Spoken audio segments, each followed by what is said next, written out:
Episode 61 to 70। अध्याय 61। किसी भी तरह से यह एक जीत है। जोंगनान पर्वत गुवांजोंग के दक्षिणी क्षेत्र में फैला है, जो पश्चिम में कियानलांग से पूर्व में लांतियन तक 800 मील की दूरी तय करता है। प्राचीन काल में लोग कहते थे कि ताइहांग पर्वत के अलावा जोंगनान सबसे महत्वपूर्ण है। किंग गुआंगलिन और हेफोंग बिस्तर पर लेटे हुए, सिर एक किए हुए, अगले दिन की यात्रा की योजना और रणनीति बनाने में लगे थे। जोंगनान पर्वत इतना विशाल था कि उसे देखने में बहुत समय लगता, उन्हें चुनिंदा जगहों का चुनाव करना था। इसे देखो, हेफोंग ने अपने फोन पर ब्राउज करते हुए और नक्शे पर गोले बनाते हुए कहा। गुवांजोंग के 100 दर्शनीय स्थलों में से जोंगनान सबसे अच्छा है। जोंगनान की हजारों मील की हरियाली में लोगवान सबसे उपयुक्त है। हमें निश्चित रूप से लोगवान प्लेटफॉर्म पर जाना चाहिए। हम और वहाँ ताई पैलेस भी है। किंग गुआंगलिन ने उसे चक्कर लगाने के लिए एक स्थान की ओर इशारा किया। ठीक है, कल अपना बैग साफ कर लेना। हेफांग को अचानक याद आया, हमें पहाड़ की तलहटी में कुछ धूपबत्ती और मोमबत्तियां खरीदनी चाहिए। वहां ऊपर इन्हें खरीदना बहुत महंगा है। ओह, किंग गुआंगलिन ने सिर हिलाया। वह तो बस मजे करने आया था, किसी पूजा अर्चना का इरादा नहीं था। अगर वह चाहती है तो उसे जाने दो। क्या मुझे कुछ नाश्ता पैक करना चाहिए? उसने पूछा। हाँ, हमें कुछ स्नैक्स भी पैक करने होंगे। हेफेंग ने अपनी नोटबुक से एक पन्ना फाड़ा और सामान की सूची बनानी शुरू कर दी। हमें और किसी चीज़ की ज़रूरत हो उसके बारे में सोचो और मैं उसे अभी लिख लेती हूँ ताकि हम भूल न जाएं। मिनरल वाटर की कुछ बोतलें और डाल दो, बस इतना ही। किंग गुआंगलिन ने एक पल सोचा और कुछ और नहीं सोच सका। इसे लिखने की ज़रूरत नहीं है। अगर हमें किसी चीज़ की ज़रूरत होगी तो हम शायद उसे वहाँ से खरीद सकते हैं। अकेले सफर करते समय वह सिर्फ एक बैग लेकर चलने का आदी था। शायद ही कभी कोई विस्तृत योजना बनाता था, क्योंकि योजनाएं अक्सर बदलती रहती थीं। बेहतर है कि कोई योजना न बनाई जाए और जो चल रहा है उसके साथ चलें। ये सच है। चलो अभी इन्हीं के साथ चलते हैं, और अगर हमें कुछ और सूझे तो हम उसे जोड़ देंगे। हेफेंग ने कागज़ को वापस अपनी नोटबुक में ठूंसकर बिस्तर के पास रख दिया। फिर करवट लेकर लेटकर वह आलस से तानने लगी। कार का लंबा सफर थका देने वाला था, और अब बिना हिले डुले बिस्तर पर लेटना और आंखें बंद करके थोड़ा आराम करना उसे बहुत अच्छा लग रहा था। किंग गुआंगलिन भी लेट गया और राहत की सांस ली। उसने अपना सिर घुमाकर हेफोंग की तरफ देखा और उसके करीब गया। लिपटना चाहता था, लेकिन उसने उसे बंद आंखों से कहते सुना, अपने बिस्तर पर वापस जाओ। थोड़ी देर में किंग गुआंगलिन ने अपना सिर उसकी गर्दन में दबा लिया। उसकी खुशबू से तृप्त नहीं हो पा रहा था, जो उसे मंत्रमुग्ध कर देने वाली लग रही थी। उसे यह एहसास अच्छा लगता था, सुकून, सहज, जो सिर्फ उसके पास होने पर ही महसूस होता था। उसका पूरा अस्तित्व सहज महसूस कर रहा था। काश वक्त थोड़ा धीमा होकर इस पल का आनंद ले पाता। तो बेहतर होगा कि आप स्थिर रहें।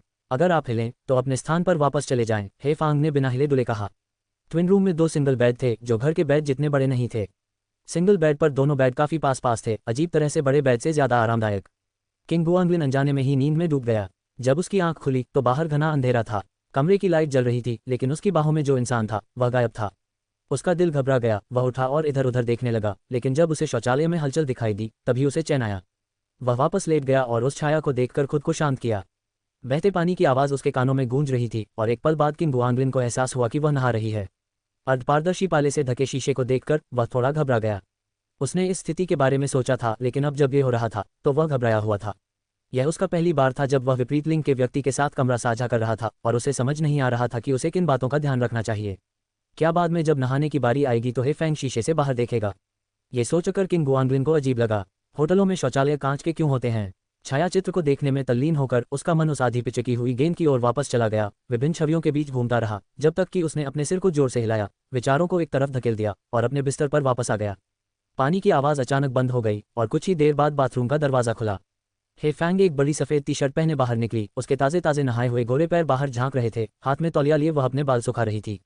किंग गुआंगलिन अपने बिस्तर पर लेटा हुआ अपने फ़ोन से खेलने का नाटक कर रहा था, लेकिन उसकी आंखें बार बार उसकी ओर घूम रही थीं, और उसके ताज़ा नहाए हुए गुलाबी गालों वाले चेहरे को देखकर उसकी आंखें नम हो रही थीं। यह क्या दिखावा है? हेफेंग बिस्तर के किनारे तक गई, अपने सूटकेस से हेयर ड्रायर निकाला और उसे देते हुए कहा, मेरे बाल सुखाने में मेरी मदद करो। ओह, किंग गुआंगलिन ने जल्दी से अपना फ़ोन नीचे रखा, हेयर ड्रायर लिया, गर्म और ठंडी हवा का परीक्षण करने के लिए इसे प्लग इन किया, जबकि चुपके से हेफोन की ओर देखा। हेफेंग ने एक कुर्सी अपने बिस्तर के किनारे रख दी और बैठ गया। उसकी पीठ उसकी ओर थी। उसने अपने बालों को 2 बार सहलाया। तुम क्यों घबरा रही हो? सुखाने शुरू करो। हेयर ड्रायर चालू हो गया। किंग गुआंगलिन ने पहले कभी इतने लंबे बाल नहीं सुखाए थे, और उन्हें समझ नहीं आ रहा था कि शुरुआत कहाँ से करें, इसलिए उन्होंने बस अपने हाथों से बालों को बेतरतीब ढंग से बिखेरा और सुखाया। क्या यह ऐसे ही किया जाता है? वह थोड़ी देर के लिए सूख गया और उसकी राय पूछी। इसे ऊपर उठाओ, इस तरह। हेफेंग ने उसे दिखाने के लिए अपने हाथ पीछे बढ़ाए। हेफोंग की नकल करते हुए उसने बाल उठाए और सुखाए। किंग गुआंगलिन की निगाह अनायास ही नीचे चली गई, जहां ओवरसाइज टी शर्ट उसकी गोरी सुडौल टांगों को ढक नहीं पा रही थी, कसकर एक साथ दबी हुई। वे काफी आकर्षक थीं। क्या आप आमतौर पर अपने बाल खुद सुखाते हैं? हालांकि हेफोंग की पीठ उसकी ओर थी, फिर भी किंग गुआंगलिन उसका ध्यान हटाने के लिए बातचीत करने से खुद को नहीं रोक सकी। अन्यथा मेरी मदद कौन करेगा? ये बहुत कठिन होगा। मेरे बालों के विपरीत जो आसानी से सूख जाते हैं। उसने अपनी कलाई को इधर उधर घुमाया। उसे थोड़ा दर्द महसूस हो रहा था। आपके बालों को सुखाने की जरूरत नहीं है, बस पोंछ लें और यह सूख जाएगा।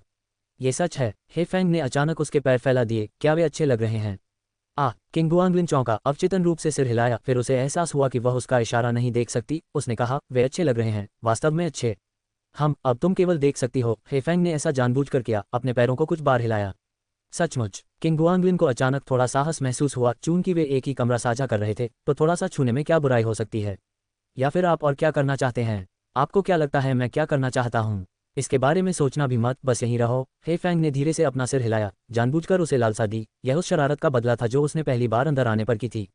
अपने दिल में अटूट शरारत के साथ किंग गुआंगलिन ने कहा, हम एक ही कमरे में सो रहे हैं। यहाँ 2 बिस्तर हैं, तुम अपने पर, मैं अपने पर। अगर हिम्मत की तो आ जाऊंगा और मैं तुम्हें लात मारकर मार डालूंगा। इतना कठोर। उसने एक गर्म शरीर को पकड़े हुए सो जाने की कल्पना की थी। अगर आपको मेरी बात पर विश्वास नहीं है तो इसे आजमा कर देखिए। क्या मैं कम से कम पैर तो छू सकता हूँ? किंग गुआंगलिन ने थोड़ा और संघर्ष करने की कोशिश की। हे फैंग ने उसकी ओर देखने के लिए अपना सिर घुमाया। क्या आप चाहते हैं कि मैं एक और कमरा बुक कर लूँ? उद्धरण चिन्ह डॉट डॉट डॉट। पीछे मुड़ो। हम बाल सुखा रहे थे। शुरू में उसका मजाक देखकर किंग गुआंगलिन के मन में कुछ विचार आए, लेकिन उसके गंभीर चेहरे को देखकर उसने उन विचारों को खारिज कर दिया। आखिरकार कुछ भी न करना और सिर्फ उन कोमल हिलते हुए पैरों को देखना भी एक तरह का आनंद था। कोई बुरा सौदा नहीं। देर सवेर वह उसकी हो ही जाएगी, इसमें कोई जल्दबाजी नहीं है। अध्याय 62। यह मेमने की स्टू रोटी के कारण होना चाहिए। जोड़ 1। हे फैंग अपनी कुर्सी पर आराम से बैठी थी। उसका सिर पीछे की ओर झुका हुआ था, जिससे किंग गुआंगलिन को उसके सिर की मालिश करने और उसके बालों को सुखाने का मौका मिला। उसके चेहरे पर एक सौम्य मुस्कान थी। तुम सम्राट के सामने मेरे ब्लोअर गार्ड बनोगे, विशेष रूप से मेरे बाल सुखाने के लिए? उसने आंखें बंद करके कहा। उसकी आवाज में शर्म थी। क्या मुझे वेतन मिलेगा? किंग गुआंगलिन को ब्लोअर गार्ड की उपाधि की ज्यादा परवाह नहीं थी, उसे तो वेतन मिलने की ज्यादा चिंता थी।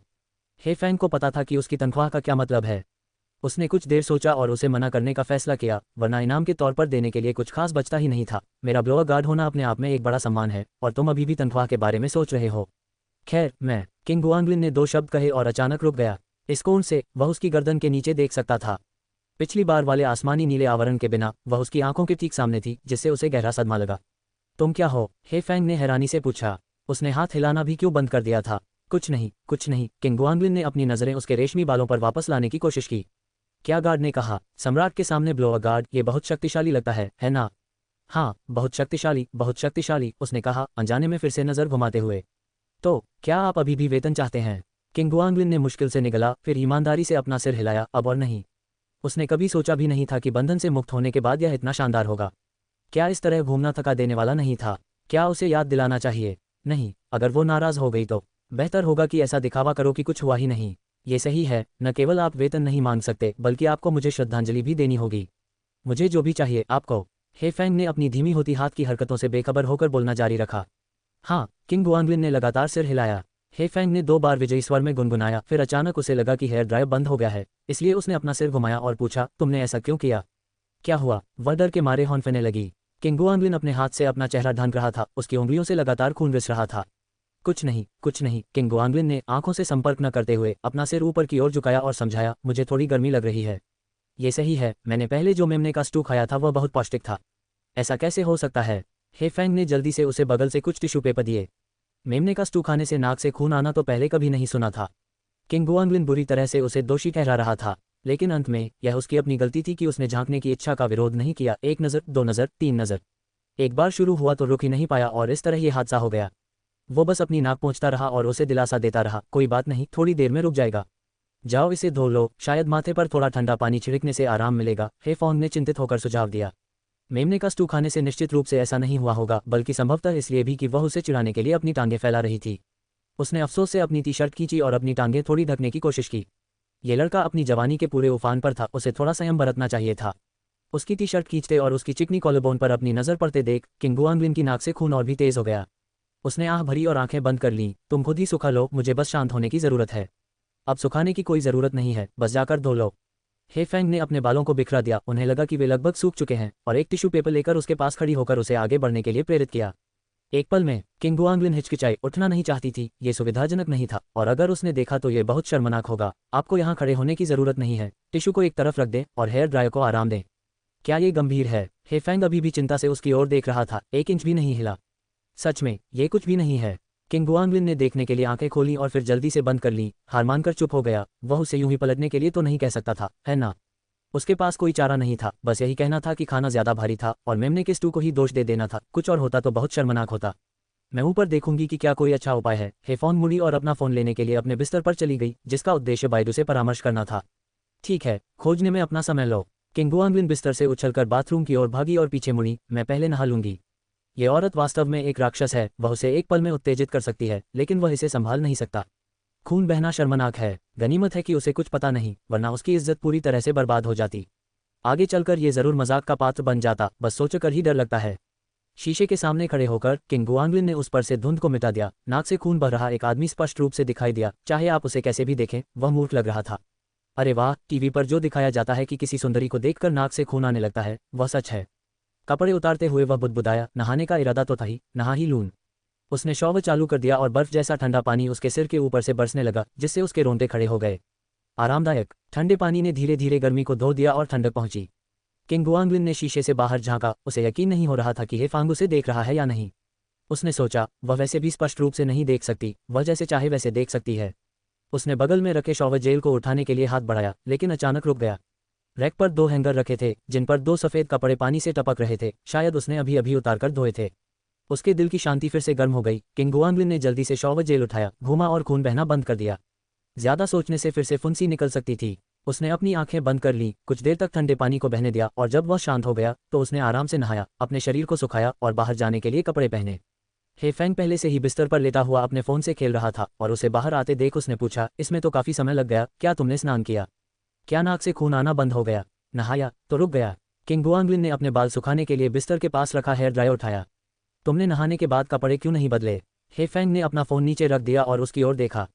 मैं उन्हें अंदर नहीं लाया, मैं थोड़ी देर में कपड़े बदल लूंगा। जो कुछ भी। उसने अपने होठों को भींच लिया, इतनी कसकर कपड़े पहने जैसे कि किसी को देखने में रुचि हो। किंग गुआंगलिन अपने बाल सुखाता रहा और यूं ही हे फ़ोन की तरफ देखने का नाटक करता रहा। वह तकिए पर आधी झुकी हुई लेटी हुई थी, अपना फ़ोन चला रही थी। उसकी 2 छोटी छोटी गोरी टांगें बिस्तर के किनारे पर लटकी हुई थीं और उसके कोमल छोटे छोटे पैर झूल रहे थे। उसने अनजाने में सूंघ लिया, जल्दी से दूसरी ओर देखा। खून कीमती है, खून बहता नहीं रहना चाहिए। जिसके बारे में बोलते हुए वह भेड़ का सूप वास्तव में तृप्ति देता है, उसे अगली बार इसे धीरे धीरे खाना चाहिए। अपने बाल सुखाने के बाद उसने अपने बैग से एक छोटी आस्तीन और शॉर्ट्स निकाला। किंग गुआंगलिन उन्हें पहनने के लिए बाथरूम में जाने के लिए तैयार था, पजामा के रूप में पहनने के लिए, जैसा कि वह घर पर करता था। तुम क्या कर रहे हो? हेफेंग ने उसे संदेह भरी नजरों से देखा। किंग गुआंगलिन ने छोटी आस्तीन ऊपर उठाई। कपड़े बदलने जा रही हूँ। बस यही बदलाव कर दो, इसे इतना जटिल क्यों बनाओ? उद्धरण चिन्ह डॉट डॉट डॉट उद्धरण चिन्ह। किंग गुआंगलिन ने उसकी बात अनसुनी कर दी, अपना सिर घुमाया और बाथरूम में घुस गया। कुछ ही देर में उसने अपने कपड़े बदले और फिर बाहर आकर बोला, तुम यही क्यों नहीं बदल लेती? तुम एक आदमी हो, अगर तुम झांकना चाहते हो तो कह दो। निष्पक्षता के सिद्धांत का पालन करते हुए किंग गुआंगलिन ने अपना पेट दिखाने के लिए अपनी कमीज उठाई। लो। हेफेंग को जवाब देने की जहमत नहीं उठानी पड़ी। कौन झांकना चाहता है? मानो वह उस थोड़े से मांस को देखने से डर रहा हो। तो फिर देखना भूल जाओ। उसे अपमानित महसूस हुआ और वह बिस्तर पर लेटने के लिए तैयार होकर बैठ गया। अगर हिम्मत है तो इसे उतार दो। आप भी अपना उतार दीजिए, किंग गुआंगलिन ने जवाब दिया। भाड़ में जाओ। अध्याय 63। किसका इम्प्रोवाइजेशन ज्यादा मजबूत है, जोड़ दो। वे दोनों अपने अपने बिस्तरों पर लेटे हुए थे। हेफॉन मकान मालिक से लड़ने का नाटक कर रहा था, जबकि किंग गुआंगलिन करवट लेकर मकान मालिक से लड़ने का नाटक कर रहा था और कभी कभी एक मूर्खतापूर्ण मुस्कान दिखा रहा था। पता चला कि वह बिस्तर पर लेटी हुई अपने पीछे तकिया रखकर अपने फ़ोन पर खेलना पसंद करती थी। वह गंभीर सा चेहरा बहुत प्यारा था, चाहे वह उसे किसी भी नज़र से देखे, और जब वह खराब कार्डों पर भौहें चढ़ाती थी तब भी वह उतना ही प्यारा था। क्या तुम देख देख कर थक गए हो? हेफेंग ने अपनी पलकें उठाईं और उसे एक नज़र देखा। किंग गुआंगलिन ने 2 बार हंसते हुए कहा, हम साथ साथ रह रहे हैं। और तब इसमें कोई और फिर वाली बात नहीं है, मैं बस खुश हूँ। हेफेंग ने उस पर आंखें घुमाईं और अपना फ़ोन दूर रखकर चीख से लेट गई। जल्दी करो और सो जाओ, हमें कल भी बाहर जाना है। चलो साथ में सोते हैं। किंग गुआंगलिन ने अपना शरीर सीधा करके लेट गया। उसके हाथ उसके पेट पर थे। वह एक मृत व्यक्ति की तरह एक सभ्य और उचित मुद्रा में सोने के लिए तैयार था। लेकिन जैसे ही वह अपनी आंखें बंद करता, उसके दिमाग में लाल आंखों वाले बड़े खरगोशों की छवि उभर आती। ऐसा करना ठीक नहीं था। उसने छत की ओर देखने के लिए अपनी आंखें खोली, उस छवि को मिटाने का प्रयास किया, अन्यथा यदि वह सो भी गया तो उसे कुछ निरर्थक सपने आते रहेंगे। शायद क्योंकि वह थोड़ा पहले सो गया था, किंग गुआंगलिन को जरा भी नींद नहीं आ रही थी। वह अपने बिस्तर पर तख्ती की तरह अकड़ा हुआ पड़ा था, चुपचाप उन कविताओं को पढ़ रहा था जिन्हें उसने पहले याद किया था, और खुद को दूसरे बिस्तर की ओर देखने से रोक रहा था। दूसरे बिस्तर पर लेटा व्यक्ति भी ठीक से सो नहीं पा रहा था, बार बार करवटें बदल रहा था। ऐसा लग रहा था कि वह भी अनिद्रा से पीड़ित है। जैसे जैसे समय बीतता गया, किंग गुआंगलिन ने दूसरी औरत के करवट लेने की आवाज़ सुनी और उससे बात करने की इच्छा हुई। लेकिन फिर उसने सोचा कि इससे नींद और भी मुश्किल हो जाएगी, इसलिए उसने यह विचार त्याग दिया। हर कोई डायबिटीज के लिए यही नेचुरल ट्रिक अपना रहा है, बेहद असरदार। Insulex diabetic support aids by pub future. सहपाठी किन, हेफेंग ने धीरे से पुकारा। जैसे ही वह जवाब देने वाला था, उसने खुद को रोक लिया। वह कल की योजना में खलल नहीं डाल सकता था। वे कभी भी बातचीत कर सकते थे, लेकिन आधी रात को अगले दिन के लिए ऊर्जा पाने के लिए जल्दी सो जाना बेहतर था। दूसरे बिस्तर से आवाज आई और ऐसा लगा जैसे हेफोंग उठ गया हो। उसके बाद कदमों की धीमी आवाज आई। श्रीकिन। इस बार आवाज किंग गुआंगलिन के ठीक बगल से उठी। क्या तुम सो रहे हो? किंग गुआंगलिन का दिल धड़क उठा। क्या ये औरत फिर से उससे चुंबन लेने की कोशिश कर रही थी? आधी रात में उसने अपनी सांसों की लय को स्थिर करने की पूरी कोशिश की, आंखें बंद करके खुद को सोया हुआ दिखाने की कोशिश की। Are you really asleep? He Fang continued in a low voice. After waiting a moment, she tiptoed over and gently pulled his hand away. Then there was a soft sound on the bed as she squeezed in. Resting her head against Keen Ganglin's arm and rubbing it, He Fang let out a sigh of relief. Now she should be able to sleep well. Keen Ganglin's heart was pounding wildly, his body tensed and not daring to move, the scent of shampoo wafting from beside him. He began to wonder if he was dreaming. No, he had never even dreamed of such a thing. Sneaking into his bed in the middle of the night. The person beside him breathed more and more steadily and deeply, falling asleep in a matter of moments, while Keen Ganglin remained rigid, not daring to move for fear of waking her. Suddenly, he thought about looking up on Baidu to see how to deal with this situation. His favorite person was lying right next to him, making sleep even more elusive. He didn't know how long it had been before he dared to move ever so slightly. Pretending to turn over, he gently laid his other hand on her back and softly exhaled a breath of relief. It really was comfortable. Keen Ganglin opened his eyes in the dark, trying hard to look at the person beside him. The light was too dim to make anything out clearly, but he could feel the moist warmth of her breath on his arm, warm and soft.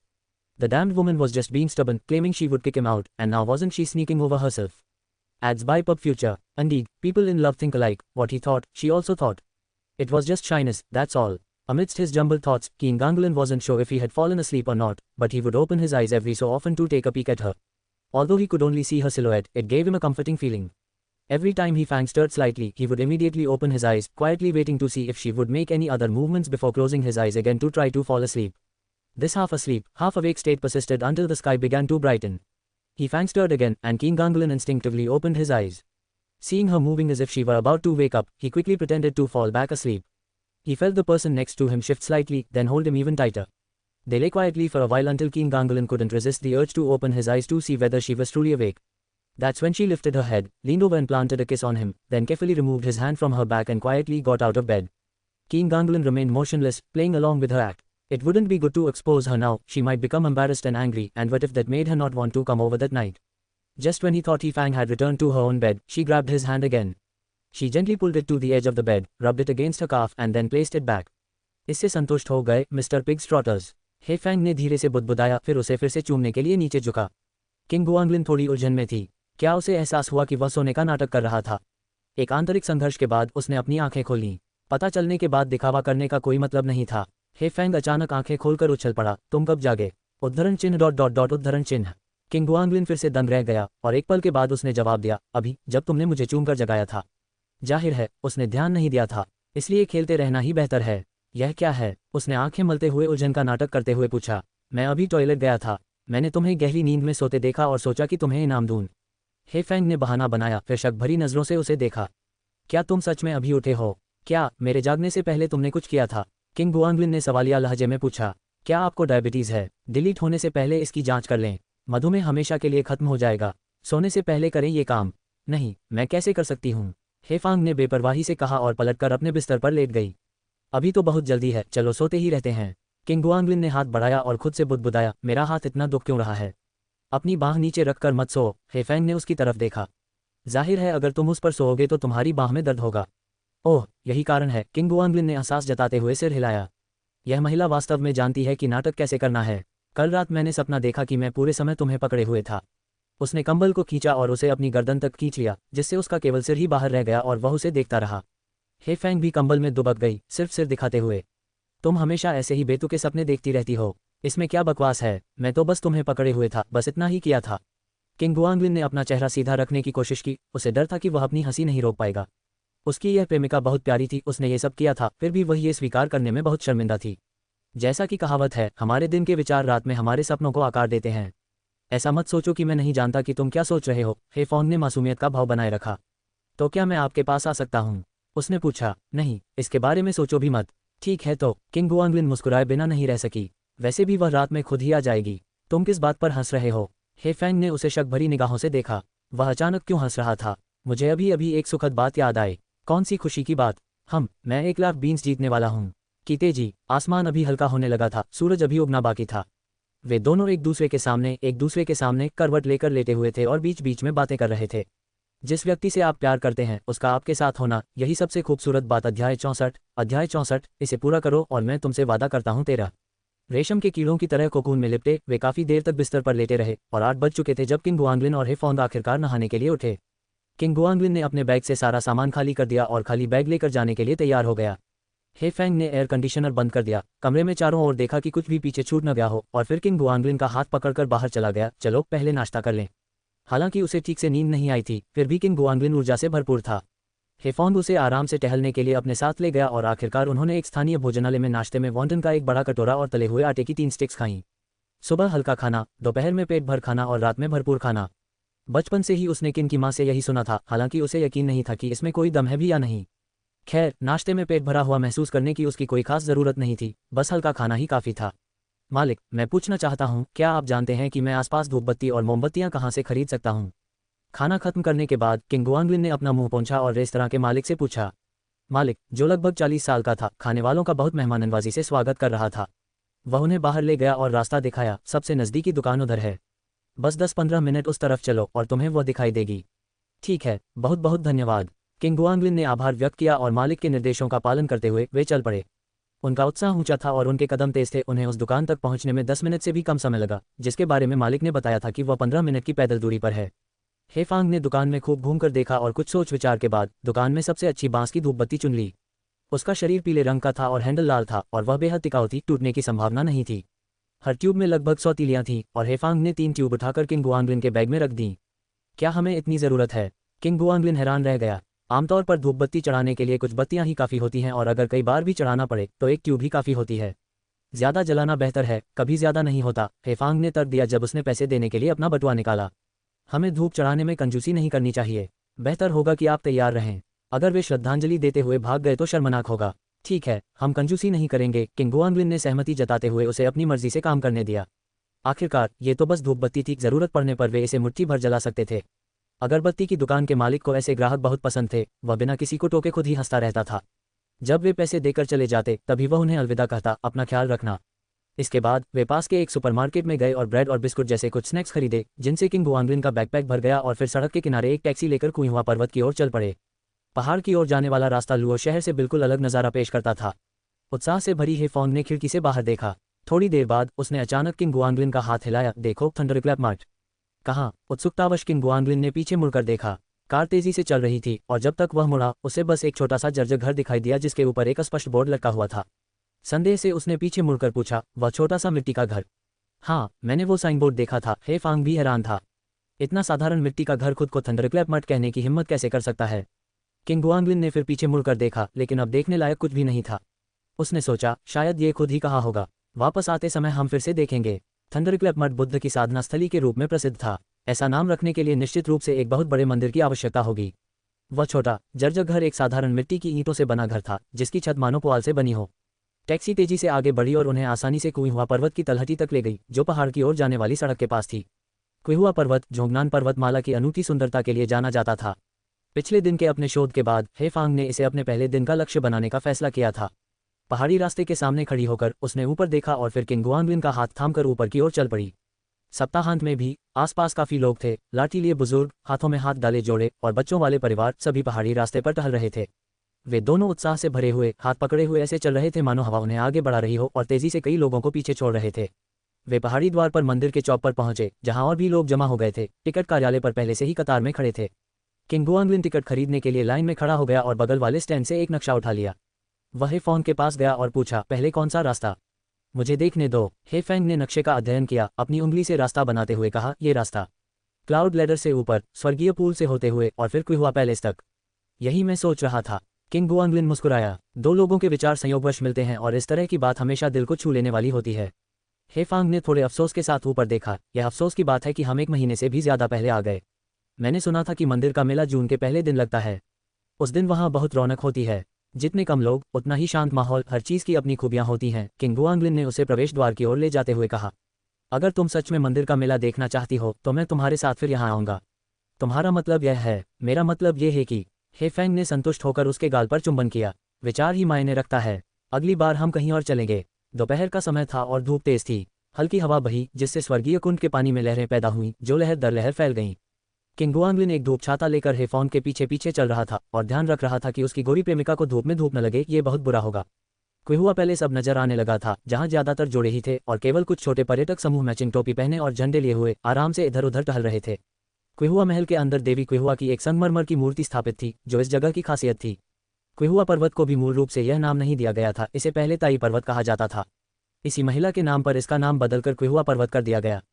किंवदंती कहती है कि वह अपने प्रेमी के साथ भाग गई थी, लेकिन उसके परिवार ने जबरदस्ती उसकी सगाई एक धनी व्यक्ति से कर दी। देवी क्विहुआ भागकर पहाड़ पर छिप गईं और अपने प्रेमी के आने का इंतजार करने लगीं। लेकिन उनके भाई ने उन्हें पहले ही ढूंढ लिया और उन्हें घसीटकर घर वापस लाने ही वाले थे कि अचानक आकाश से एक तेज आवाज आए और तरह तरह के अपशकुन होने लगे। धरती हिल गई, झरने बहने लगे और पता ही नहीं चला कि क्विहुआ दिन के उजाले में अमर हो गईं। किंग गुआंगलिन ने अपने पास लिखी कहानी देखी और कुछ अवाक रह गया। यह क्या था? प्रेमिका कहाँ थी? वह अचानक अमर कैसे हो गई? ये हास्यास्पद है। उसकी जिज्ञासा काफी कम हो गई, लेकिन हेफांग पर इसका कोई असर नहीं हुआ। कितना मार्मिक कहने के बाद उसने उसे अंदर खींच लिया। वे देवी क्विहुआ की मूर्ति के चारों ओर घूमे। वहां जल रही धूपबत्ती काफी जीवंत थी, जो वहां प्रार्थना कर रहे जोड़ों द्वारा चढ़ाई जा रही थी। चलो एक प्रार्थना भी करते हैं, हेफोंग ने कहा जैसे ही उसने किंग गुआंगलिन का बैग खोला, बांस की धूपबत्ती की एक छड़ी निकाली और उसे एक छोटा बंडल दिया। किंग गुआंगलिन ने धूपबत्ती पकड़े हुए ऊपर देखा और कहा, हमारे पास आग नहीं है। उद्धरण चिन्ह डॉट डॉट डॉट उद्धरण चिन्ह। हेफेंग रुक गया, क्योंकि वह ये बात भूल गया था। अरे वहां कुछ है, कितना विचारशील। किंग गुआंगलिन ने चारों ओर देखा और जल्द ही धूप बन के बगल में रखे कई लाइटर देखे। पेशेवर। हेफेंग ने सहमति में सिर हिलाया, एक लाइटर उठाया, अपने हाथ में पकड़ी धूपबत्ती जलाए, लौ को बुझाने के लिए उसे कुछ बार हिलाया, फिर उसे अपने माथे पर उठाया, अपनी आंखें बंद की और बुदबुदाते हुए प्रार्थना की। किंग गुआंगलिन झुके, पर समझ नहीं पाए कि वह क्या कह रही है। जब उसने धूपबत्ती बन में डाली तो उन्होंने भी ऐसा ही किया, अपनी मुट्ठी भर धूपबत्ती जलाई और आंखें बंद करके उसे माथे पर लाते हुए बुदबुदाया। देवी क्विहुआ मुझे और गुरुही को आशीर्वाद दे कि हम साथ साथ अच्छे रहें, बिना किसी झगड़े, तुच्छता या टकराव के। काश चीजें हमेशा ऐसी ही रहती। ओह, और हमें जल्द ही शादी करने का भी आशीर्वाद दें, हो सके तो अगले साल तक। मैं वापस आऊंगी और तुम्हारे लिए 10 अगरबत्तियां जलाऊंगी। और कृपया मेरे होने वाले ससुर के साथ मेरी आगामी मुलाकात को आशीर्वाद दें, सुनिश्चित करें कि यह सुचारू रूप से चले। ओह। और कुछ देर तक चुपचाप बुदबुदाने के बाद उसने ईमानदारी से अपनी धूपबत्ती बन में डाली और अपने हाथ जोड़कर कई बार झुककर प्रणाम किया। हेफांग ने पलटकर उसे उत्सुकता से देखा, तुमने किस लिए प्रार्थना की? इतना समय लग गया। बाकी सभी लोगों ने तो कुछ ही शब्दों में अपनी बात समाप्त कर दी, लेकिन यह मूर्ख व्यक्ति तो लगातार बोलता ही जा रहा था। मैं तुम्हें कैसे बताऊं? किंग गुआंगलिन ने गंभीरता से कहा, इच्छाएं जोर से कहने से पूरी नहीं होती। उद्धरण चिन्ह डॉट डॉट डॉट उद्धरण चिन्ह। अध्याय 65। अब मैं ऐसा करने की हिम्मत नहीं करता। जोड़ 4। क्विहुआ महल से निकलते हुए वे दोनों थोड़े थके हुए थे। उन्होंने इधर उधर देखा और स्वर्गीय कुंड के पास एक बड़ा सा पत्थर ढूंढ निकाला, जिस पर बैठकर वे कुछ खाने के लिए छाया में छिप गए। अब आगे कहाँ जाना है? किंग गुआंगलिन ने अपनी रोटी खाते हुए, पर्यटन मानचित्र फैलाते हुए अगले गंतव्य के बारे में सोचते हुए पूछा। बस घूमते रहो, चाहे हम कहीं भी पहुंच जाएं। ठीक है। आखिरकार अभी दोपहर ही थी, इतने सख्त लक्ष्य निर्धारित करने की कोई जरूरत नहीं थी, वे अपनी मर्जी से खेल सकते थे। इसका स्वाद अच्छा नहीं है, ये लो। हेफेंग ने अपने हाथ में पकड़ा बिस्किट उसे थमा दिया, फिर अपने बैग में कुछ और ढूंढने लगी। जब हमने इसे खरीदा था तब मैंने तुमसे कहा था कि इसका स्वाद निश्चित रूप से घिनौना होगा। किंग गुआंगलिन ने अपने होंठ से कुड़े, लेकिन फिर भी इसे ले लिया और खाने लगा। अगर आप कोशिश नहीं करेंगे तो आपको कैसे पता चलेगा? कोशिश करने के बाद भी मैं इसे खा ही लेता हूँ। क्या ये बुरा है? हेफेंग ने ऊपर देखते हुए पूछा। नहीं, बिल्कुल नहीं। किंग गुआंगलिन ने बिस्किट को चबाया, कुछ और निवाले खाने के बाद यह और भी बेहतर हो गया। इसका स्वाद कुछ कुछ केले जैसा था। यही तुम्हारा कर्तव्य है, लेफ्ट ओवर गार्ड। हेफेंग ने उसे एक चुंबन दिया, तुम्हें फिर से पदोन्नत कर दिया गया है। तुम्हारे मुंह पर अभी भी बिस्कुट के टुकड़े हैं। किंग गुआंगलिन, जो अपने चेहरे पर टुकड़ों के कारण असंतुलित महसूस कर रहा था, ने भी उसे टुकड़ों से भरा एक चुंबन दिया। तुम बहुत परेशान करने वाले हो। हेफेंग ने अपने हाथ से अपना मुंह पोंछा और बिस्कुट का एक और पैकेट खोलकर खाने लगी। यह अच्छा है, तुम इसे चखो। उसने एक टुकड़ा किंग गुआंगलिन के मुंह के पास बढ़ाया, उसे खाते हुए देखा और फिर पूछा, अच्छा है ना? किंग गुआंगलिन ने इसे चखा। पिछला वाला मैंने बहुत ज्यादा पी लिया था, इसलिए मैं नहीं बता सकता। दोनों स्वाद मिश्रित थे और वह ये नहीं पहचान सका कि कौन सा स्वादिष्ट था और कौन सा नहीं। तो फिर और पीने से पहले थोड़ा पानी पी लो। हेफोंग द्वारा खाए गए सभी अनचाहे स्नैक्स से निपटने के बाद किंग गुआंगलिन ने एक और ब्रेड का टुकड़ा खाया और कुछ हद तक संतुष्ट महसूस किया। उसने मिनरल वाटर की 2 बोतलें गटक लीं और महसूस किया कि उसकी ऊर्जा काफी हद तक बहाल हो गई है।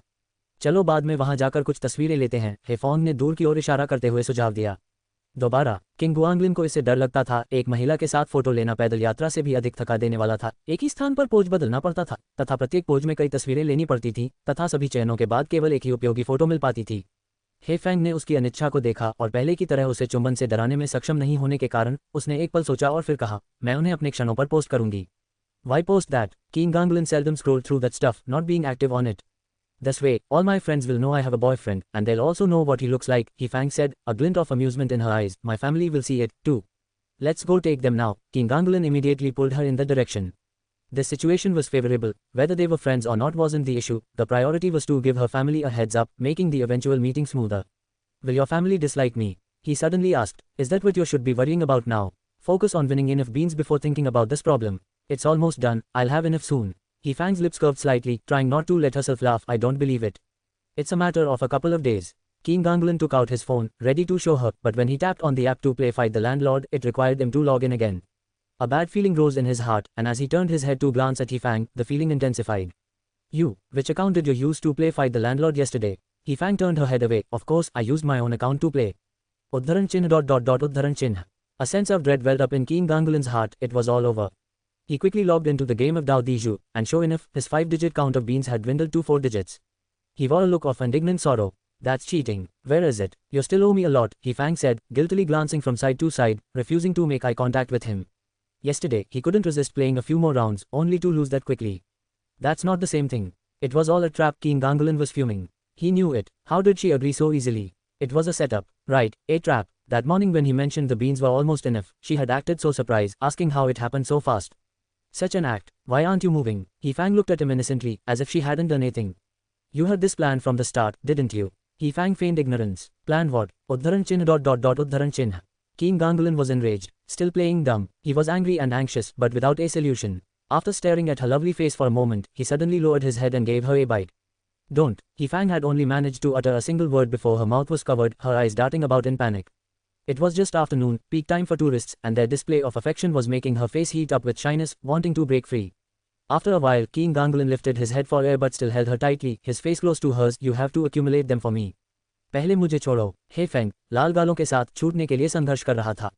ये तो बस कुछ बीन्स थे, क्या ये वाकई इसके लायक थे? तुम इन्हें जमा करोगी या नहीं? किंग गुआंगलिन और भी पास झुकी. उसके होने वाले ससुर की खातिर बाकी सब मायने नहीं रखता था, उसे मानना ही था. हे फेंग ने उसका चेहरा दूसरी ओर कर लिया और बलपूर्वक सहमति व्यक्त की. इकट्ठा करो, मैं उन्हें तुम्हारे लिए इकट्ठा करूंगा. आपने कहा. किंग गुआंगलिन संतुष्ट था. उसके चेहरे पर लालिमा देखकर उसने उसे जाने देने से पहले एक और जोरदार चुंबन दिया. वास्तव में, ऐसे मामलों में यदि आप अड़े रहते हैं तो वह कमजोर पड़ जाती है. सभी दिखावे छोड़ दीजिए और आप अजय हो जाएंगे. जल्दी करो. हे फेंग ने देखा कि आसपास के लोगों ने उन्हें देख लिया है. उसने किंग गुआंगलिन को जल्दी से खींच लिया, यहाँ तक कि तस्वीरें लेना भी भूल गया.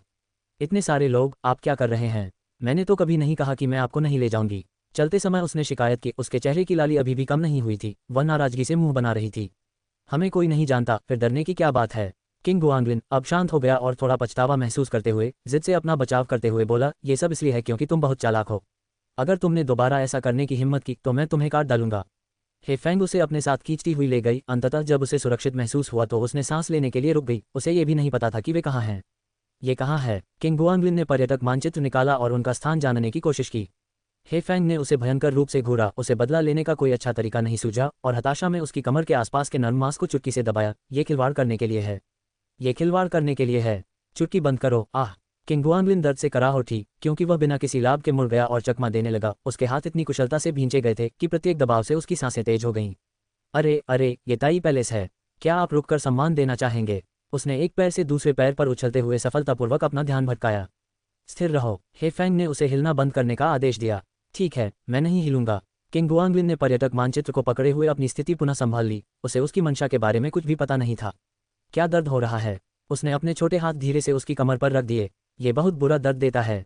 हे फेंग ने उसकी ओर देखा, थोड़ी देर मुस्कुराई, फिर पूरी ताकत से गुस्से से बोली, देखते हैं कि तुम फिर से हिम्मत करते हो या नहीं. अध्याय 66. कठिन प्रयास करना कठिन है, बुद्ध की सहायता लेना आसान है. जोड़ 5. ताई पैलेस के प्रवेश द्वार के बाहर बैठे किंग गुआंगलिन ने मुंह बनाया और अपने कपड़े उठाकर अंदर झांका. बेशक, उस आखिरी चुटकी ने त्वचा के एक हिस्से को लाल कर दिया था. अध्यापक, वह सचमुच कठोर था. क्या तुम धूपबत्ती जलाने नहीं जा रहे हो? हे फेंग को उस पर थोड़ा तरस आया और वह उसके लिए उस दर्द वाले स्थान को रगड़ने के लिए नीचे बैठ गया. नहीं, मैं वास्तव में हिम्मत नहीं कर सकता. किंग गुआंगलिन ने घबराकर पीछे हटते हुए प्रतिरोध में अपने हाथ हिलाए. मैं अब तुम्हें चुटकी नहीं काटूंगा, बस तुम्हें रगड़ने में मदद करने की कोशिश कर रहा हूं. हे फेंग ने असहाय होकर कहा. तुम्हारा हाथ इतना मजबूत कैसे है? अगर ये ताकतवर न होता तो मैं तुम्हें ठीक नहीं कर पाता, है ना? हे फेंग ने उसका हाथ अपने कपड़ों के नीचे डाला और धीरे से मसलने लगा. अगली बार मैं और भी ज्यादा ताकत लगाऊंगा. यकीन नहीं हो रहा, बस कोशिश करके देखो. किंग गुआंगलिन ने दोबारा कोशिश करने की हिम्मत नहीं की और बड़ी छड़ी के बाद मीठे बेर का आनंद लेते हुए धीरे से गुनगुनाया. वाकई इन नन्हे मुन्ने हाथों से रगड़ने से अब दर्द नहीं हो रहा था, बल्कि काफी आराम मिल रहा था। बस एक बार प्रार्थना करो और बस। क्या तुम्हें हर मंदिर में जाकर प्रार्थना करनी है? कुछ देर उस पल का आनंद लेने के बाद उन्होंने कहा, यह एक जैसा नहीं है। वह रिश्तों के लिए है, ये सुरक्षा के लिए है। हेफोंग ने समझाया, दोनों समय प्रार्थना करना हमेशा अच्छा होता है। ये बेकार है, मैं इन बातों पर विश्वास नहीं करता। किंग गुआंगलिन ने अपना सिर हिलाया, अगर तुम्हें ये पसंद है तो तुम प्रार्थना करो। मैं तो थोड़ी देर बैठकर आराम करना पसंद करूंगा। बस इधर उधर देखना तो उसके लिए ठीक था, लेकिन उसकी तरह हर मंदिर में जाकर प्रार्थना करना, क्या इससे इंसान थक नहीं जाता? तो फिर क्यों हुआ पैलेस में तुमने जो बड़बड़ाया था उसका क्या हुआ? Ads by pub future ads. वह तो पहला था, चाहे वह उपयोगी हो या ना हो, धूप जलाना उसे अनुभव करने के बराबर है। एक बार ही काफ़ी है। किंग गुआंगलिन ने पहले जो धूप जलाई थी वह इस सोच के साथ थी, चूंकि मैं यहाँ हूँ तो क्यों न जलाऊं, इसमें कोई खर्चा नहीं है। एक और प्रार्थना करने में ज़्यादा मेहनत नहीं लगेगी, वह समझाने लगी। यह एक बुरी आदत है, ऐसा नहीं होना चाहिए। %। इससे पहले कि वह अपनी बात पूरी कर पाता, हेफोंग ने उसका मुंह ढक लिया। हम प्रवेश द्वार पर हैं, बकवास मत करो। ये सच है, देवताओं से प्रार्थना करना और जीवन देना लगभग एक ही बात है। किंग गुआंगलिन अंधविश्वास से घृणा करता था और अपनी प्रेमिका में सही समाजवादी मूल्यों को स्थापित करने, सामंती अंधविश्वास को तोड़ने और विज्ञान पर भरोसा करने की कोशिश कर रहा था। उन्होंने हेफोंग का हाथ पकड़ा, उसे अपनी कमर पर दबाया और उसे रगड़ते रहने के लिए मजबूर किया और बोले, देखो, चाहे वह देवताओं से प्रार्थना करना हो या आशीर्वाद के लिए धूप जलाना और जीवन को मुक्त करना हो, इन कार्यों के पीछे मुख्य विचार अच्छे कर्मों को संचित करना है। अच्छा करने से अच्छे परिणाम मिलते हैं। क्या ये हमारी मदद के बदले में कुछ पाने की उम्मीद का एक और तरीका नहीं है? मैं धूप और दया अर्पित करता हूँ, बदले में ये अनजान प्राणी मुझे सौभाग्य प्रदान करें। इसमें गलत क्या है? हेफेंग ने मुंह बनाते हुए उसकी बात को बकवास बताते हुए उसे खारिज कर दिया। ये बिल्कुल गलत है। कुछ लोग दौलत के लिए प्रार्थना करते हैं, कुछ अच्छे नंबरों के लिए, कुछ प्रमोशन के लिए। वे खुद ज्यादा कोशिश करने के बारे में नहीं सोचते, इन रहस्यमय चीजों पर समय बर्बाद करते हैं। क्या यह मूर्खता नहीं है? किंग गुआंगलिन ने अपने पीछे ताई महल की ओर इशारा करते हुए कहा, क्या होगा अगर वे प्रार्थना में लगने वाले समय को बाजार की खोजबीन करने, शब्दावली याद करने या ज्यादा मेहनत करने में लगाएं? क्या यह स्पष्ट देवताओं से मदद मांगने से बेहतर नहीं है? तो फिर इतने सारे लोग विश्वास क्यों करते हैं? हेफेंग ने पूछा, उसके विचारों का अनुसरण करते हुए और यह सोचते हुए कि उसका मन कैसे बदला जाए ताकि वह भी प्रार्थना करने लगे। ओह! किंग गुआंगलिन क्षण भर के लिए अटक गया। हॉल के अंदर वापस देखने से पहले धीरे से जवाब दिया, शायद इसलिए कि कड़ी मेहनत करना थकाव है और प्रार्थना करना आसान है। कोशिश करना वास्तव में कठिन है। हेफोंग ने सिर हिलाया, फिर एक विराम के बाद उसने पूछा, लेकिन क्या होगा यदि कोई पहले से ही कड़ी मेहनत कर चुका है? क्या? किंग गुआंगलिन को तुरंत उसकी बात समझ नहीं आई। सब कुछ करने के बाद, सारी कोशिशें करने के बाद फिर इंसान स्पष्ट देवताओं से प्रार्थना करने लगता है। हेफांग ने अपने शब्दों पर विचार करते हुए धीरे से कहा, एक कहावत है, इंसान प्रस्ताव रखता है, भगवान निपटाते हैं।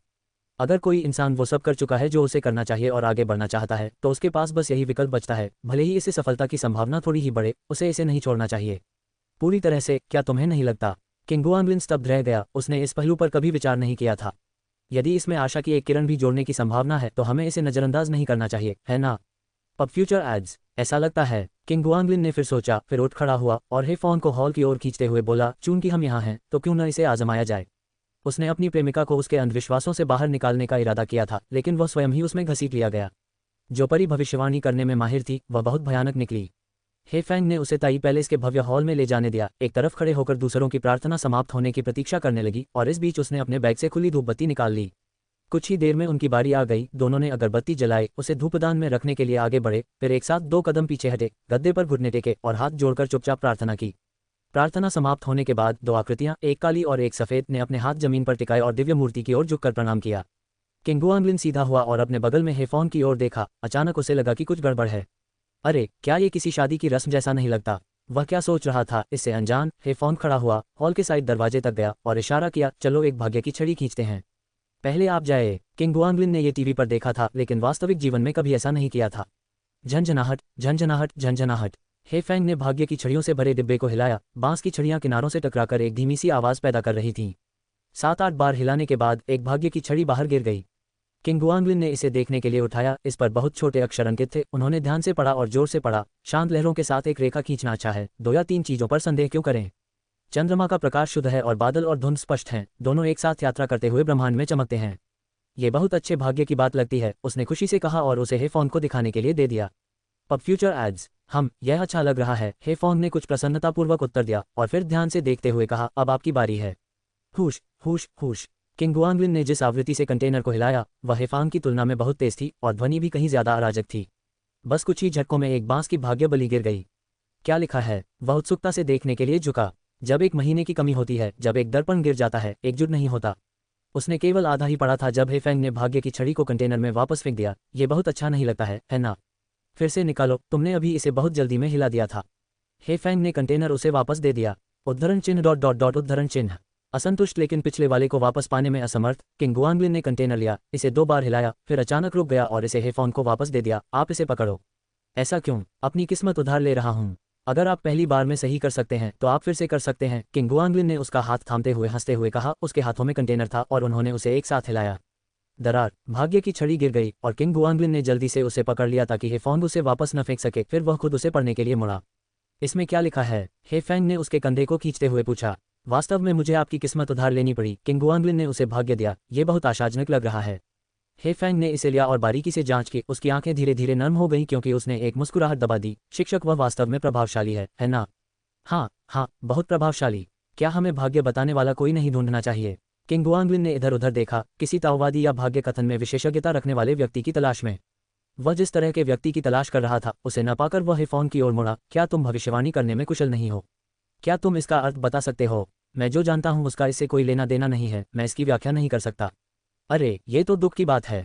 अच्छे भाग्य को व्याख्या की आवश्यकता नहीं होती। हे फोंग ने भाग्य को वापस कंटेनर में फेंक दिया। बस अच्छी चीजों के आने का इंतजार करें। अध्याय 67। आपने आखिर क्या लिखा? जोड़ 6। अच्छी चीजों के लिए बस चुपचाप इंतजार करना पड़ता है, बुरी चीजों को संभालने के लिए रणनीति की जरूरत होती है। किंग गुआंगलिन ने इस पर गहराई से सोचा और पाया कि यह बात सच थी। चिंता करने या न करने से कोई फर्क नहीं पड़ता। वह हे फोंग के साथ बगल के निकास द्वार से बाहर निकल गया। फूलकिन ने छाता अपने सिर के ऊपर उठा रखा था और पूरी लगन से छाता रक्षक का कर्तव्य निभा रही थी। हाँ, उसे एक और पदोन्नति मिल गई थी। चलो हम किसी दूसरे क्षेत्र में जाकर देखें, हे फोंग ने पर्यटन मानचित्र का कुछ देर तक अध्ययन करते हुए सुझाव दिया। जरूर, झरने देखना चाहोगे? हाँ ठीक है। उसने दिशा समझी, 2 कदम आगे बढ़ी, फिर पीछे मुड़ी और अपना हाथ उसके हाथ में डाल दिया। क्या अब भी दर्द हो रहा है? तुम्हारी मालिश के बाद नहीं। किंग गुआंगलिन ने उसके छोटे से हाथ को चूमा। इसे ही तो चमत्कारी उपचार कहते हैं, है ना? चुटकी काटने से बहुत दर्द हुआ, लेकिन मालिश करने से बहुत अच्छा महसूस हुआ। वास्तव में ये चमत्कारी उपचार था। क्या तुम्हें लगता है कि मैं बहुत ज्यादा खतरनाक हूँ? हे फोंग ने उसकी तरफ देखा और पूछा, क्या तुम डरे हुए हो? उग्र होना अच्छी बात है, इससे आपको भविष्य में छात्रों का प्रबंधन करने में मदद मिलेगी, किंग गुआंगलिन ने टालमटोल करते हुए जवाब दिया। जो आधी रात को उसके बिस्तर में घुस सकती है, वो कितनी खूंखार हो सकती है? अभी उसका वो खूंखार अंदाज वाकई बहुत प्यारा था। हम हे फेंग ने आत्मसंतुष्ट होकर सिर हिलाया। तुम मेरे पहले छात्र हो, मुझे तुम्हें ठीक से संभालना होगा। तो मैं स्नातक कब हो सकता हूँ? जब मुझे बोलने की जरूरत नहीं होगी और आप बस एक साधारण हाथ के इशारे या एक नज़र से जान जाएंगे कि क्या करना है, तब आप स्नातक हो जाएंगे। किंग गुआंगलिन ने दृश्य की कल्पना की और असंतुष्ट महसूस किया। क्या आप यहाँ एक कुत्ता पाल रहे हैं? आपका पालन पोषण कर रहा हूँ। वूफ, बहुत अच्छा लड़का है। हे फेंग ने भी साथ दिया और उसके सिर पर थपथपाने के लिए हाथ बढ़ाया। हे, किंग गुआंगलिन ने उसकी तरफ अजीब सा चेहरा बनाया। कुत्ते की प्रेमिका को क्या कहते हैं? दुश्मन को 1000 का नुकसान पहुंचाना और 800 का नुकसान उठाना, ये लाभदायक तो नहीं होगा, लेकिन निश्चित रूप से नुकसानदेह भी नहीं होगा। क्या तुम चमत्कारी उपचार की एक और खुराक लेने की कोशिश कर रहे हो? हे फेंग ने उसकी तरफ देखा। नहीं। किंग गुआंगलिन ने दूसरी ओर देखा, फिर अचानक पीछे मुड़ गया और अपनी हंसी को रोकने के लिए संघर्ष करने लगा। तुम्हें क्या हो गया है? हे फेंग हैरान था। लगता है। किंग गुआंगलिन थोड़ा पीछे हटी। सिर्फ एक इशारे से आप जान जाती हैं कि मैं क्या सोच रही हूँ। एक नज़र से आप मेरे इरादों को भांप सकती हैं। हे फेंग ने आंखें सिकुड़ते हुए चेतावनी देते हुए कहा। और तो आपने स्नातक की उपाधि प्राप्त कर ली है। किंग गुआंगलिन हंसा। अगर बात कुत्ते पालने की भी होती तो भी कुत्ते का कुत्ता पालना ही होता। रुको, ये तो गलत है। जिसकी गर्लफ्रेंड हो वो कुत्ता कैसे हो सकता है? जाहिर है, ये तो सिंगल लोग ही हैं। उफ, हम तुम्हें अपनी जगह पता है। हे फेंग ने नाक भान सिकुड़ी और दूसरी ओर देखने लगा, लेकिन आगे के बड़े पेड़ ने उसे मोहित कर लिया। कितना बड़ा पेड़ है? वह बोली। वाकई बहुत बड़ा। किंग गुआंगलिन भी हैरान था। ऑनलाइन तो ये बहुत बड़ा लग रहा था, लेकिन असल में यह और भी ज्यादा अविश्वसनीय है। सामने वाला बड़ा पेड़ ज्यादा ऊंचा तो नहीं था, पर असाधारण रूप से मजबूत था। ऊपर की ओर बढ़ने की बजाय उसका तना फैला हुआ था, मानो कोई विशाल छतरी खड़ी हो। दुर्भाग्यवश यह इतना बड़ा है कि इसके साथ फोटो नहीं ली जा सकती, हे फोंग ने थोड़ा निराश होकर कहा। पूरे दृश्य को कैद करने के लिए दूर खड़े होने की जरूरत होती, लेकिन वहां केवल 2 ही लोग थे। एकल शॉट दिलचस्प नहीं थे और दोनों एक साथ होने के कारण तस्वीर लेने में मदद करने वाला कोई नहीं था। क्या हमें किसी से हमारी तस्वीर लेने के लिए कहना चाहिए? किंग गुआंगलिन ने मुड़कर चारों ओर देखा। यहाँ काफी लोग थे। हे फेंग ने अपना सिर हिलाया। इसे भूल जाओ, चलो एक इच्छा पूरी करते हैं। पेड़ लाल धागों और लकड़ी के टैग से सजा हुआ था, मानो कोई सचमुच मनोकामना वृक्ष हो। उसके नीचे एक मेज लगी थी जिस पर कर्मचारी मनोकामना पट्टिकाएं और मनोकामना गांठें बेच रहे थे। आपको एक पट्टिका पर अपनी इच्छा लिखकर उसे पेड़ पर टांगना पड़ता था, जबकि इच्छा गांठ बांधने के लिए लिखने की आवश्यकता नहीं होती थी। आप बस एक गांठ बांध सकते थे और काम पूरा हो जाता था, उन लोगों को ध्यान में रखते हुए जो अपनी इच्छाओं को जाहिर नहीं होने देना चाहते थे। तुम्हें कौन सा चाहिए? किंग गुआंगलिन ने उससे पूछा। मैं एक पट्टिका चाहता हूं ताकि कई वर्षों बाद जब हम वापस आएं तो हम उसे देख सकें। तो फिर मुझे भी एक पट्टिका चाहिए। उसने पैसे देने के लिए अपना बटुआ निकाला और अपनी इच्छा लिखने के लिए पट्टिका को दूसरी मेज पर ले गया। तुम क्या लिखने वाले हो? हे फैंग ने उससे पूछा। तुम झांक नहीं सकती, वरना ये सच नहीं होगा। किंग गुआंगलिन ने गंभीरता से अपना सिर हिलाया, अपनी पट्टिका छिपाते हुए, उसके पहले लिखने का इंतजार करते हुए। इसे काट दें। हे फैंग ने मुंह बनाया और एक कलम लेकर कोने में चली गई तथा अपने हाथ से अपने लेखन को ढक लिया। उसे व्यस्त देखकर किंग गुआंगलिन भी एक पेन लेकर दूसरे कोने में चला गया तथा 2 या 3 स्ट्रोक में ही खेल समाप्त कर दिया तथा फिर मुस्कुराकर उसकी ओर देखा। तुमने सिर्फ 2 या 3 शब्द ही तो नहीं लिखे। हे फांग ने अंदाजा लगाने की कोशिश की कि उसने क्या लिखा है। स्वर्ग के रहस्यों को उजागर नहीं किया जा सकता। वह पेड़ के पास गया और अपनी पट्टिका टांगने के लिए एक अनुकूल स्थान की तलाश में इधर उधर देखने लगा। मैं अपना भी तुम्हारे बगल में टांगना चाहता हूँ। तुमने कौन सा लगाया है? यहाँ। किंग गुआंगलिन ने अपनी इच्छा पट्टिका को नीचे दबा दिया ताकि वह झांक न सके। तो फिर मेरी तरफ मत झांकना। हे फैंग ने उसका फोन लटका दिया और उसे 2 कदम पीछे खींच लिया ताकि उस आदमी के हाथ ईमानदार रहें।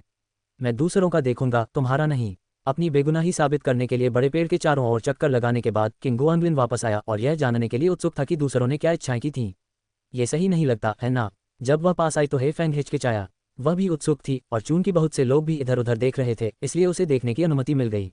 उसने कुछ लोगों की इच्छाओं को सहजता से पलटते हुए किसी के साथ चिरस्थायी प्रेम की सामान्य इच्छाओं को पढ़ा, साथ ही अच्छे स्वास्थ्य और खुशी की कामनाओं को भी। किंग गुआंगलिन ने एक पुरानी इच्छा पट्टिका उठाई और पूछा, क्या आपको लगता है कि उनकी इच्छाएं पूरी हुई? शायद। हे फैंग ने झुककर देखा, ये देखते हुए कि इच्छा किसी के साथ बूढ़ा होने की थी, सिर हिलाया। निश्चित रूप से पूरी हुई। अरे, मुझे आश्चर्य है कि क्या वे इसे देखने के लिए वापस आएंगे।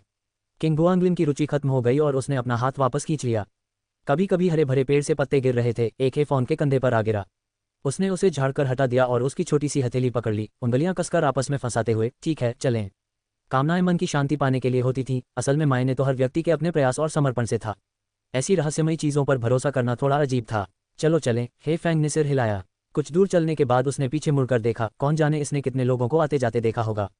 कम से कम इसने हम दोनों को तो देखा और अब हमारे पास 2 पट्टिकाएं हैं, किंग गुआंगलिन ने सहजता से कहा।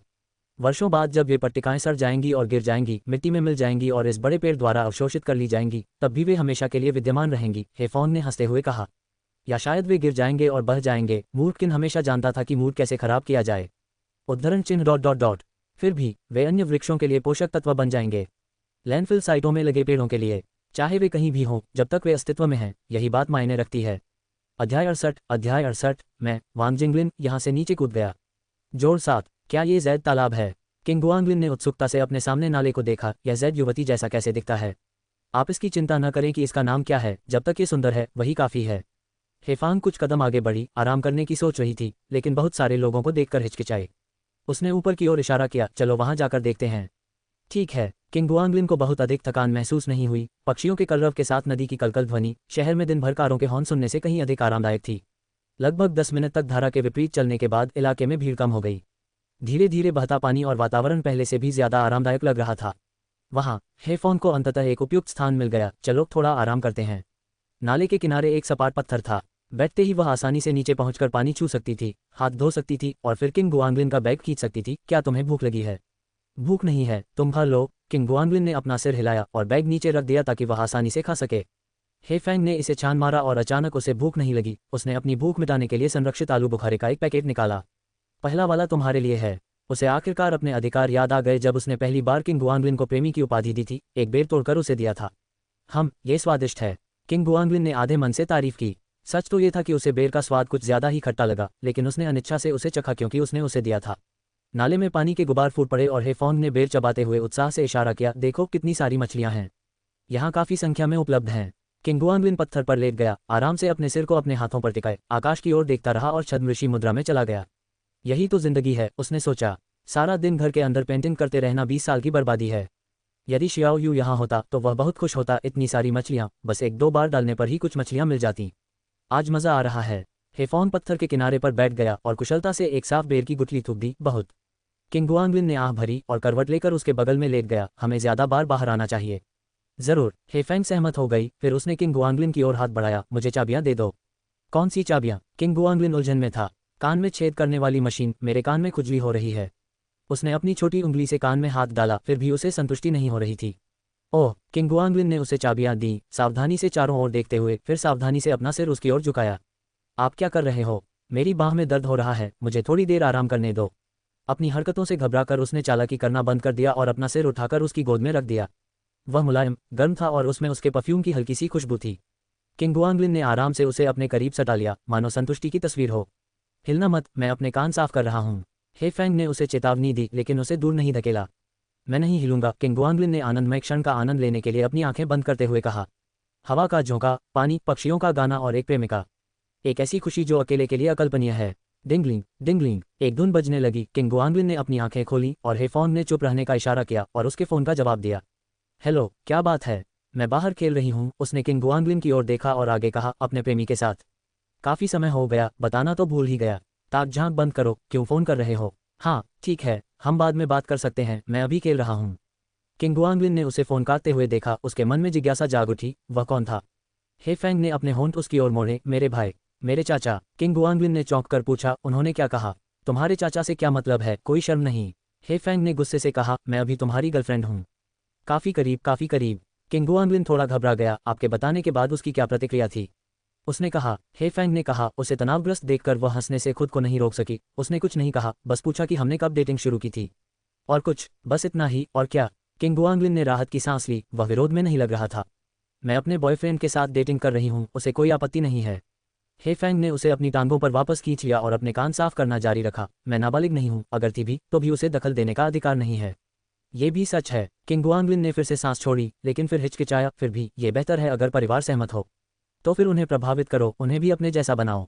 हे फैंग ने उसके कान की बाली साफ की और अपने कान पर चुटकी काटते हुए कहा, चलो देखते हैं कि तुम्हारे कान में मोम तो नहीं है। मत करो, मुझे इसकी जरूरत नहीं है। वह हमेशा दूसरों द्वारा अपने कान साफ करने को लेकर घबराया रहता था। उसे डर रहता था कि अचानक उठाया गया कदम बुरा परिणाम दे सकता है। अभी भी रहते हैं। हे फैंग ने अपने कान को खींचा और थोड़ा बल लगाकर बेहतर ढंग से देखने की कोशिश की। थोड़ा आश्चर्यचकित होकर बोला, वाह, यहाँ कई टुकड़े हैं, मैं उन्हें आपके लिए बाहर निकाल दूंगा। मैं खुद कर लूंगी, ऐसा मत करो। किंग गुआंगलिन को उसकी आवाज़ सुनकर बेचैनी महसूस हुई और उसने इनकार करते हुए अपने कान बंद कर लिए। सुनो, हे फैंग ने उसे हिलने से रोका, ये बहुत आरामदायक है।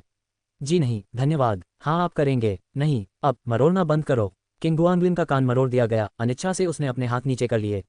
एक बार कोशिश करो और तुम मुझसे दोबारा ऐसा करने की भीख मांगोगे। आत्मविश्वास से भरे हे फैंग ने उसका कान खींचा और धीरे से उसमें यह पिक डाल दिया।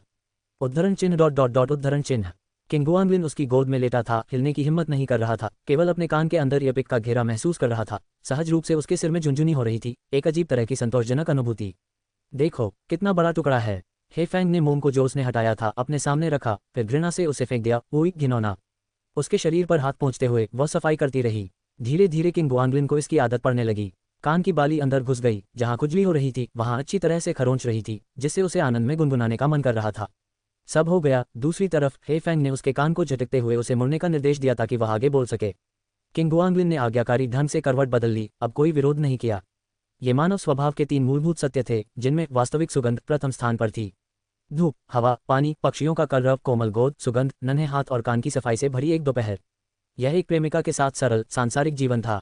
अध्याय 69, सादा और नीरस जोड़ 8।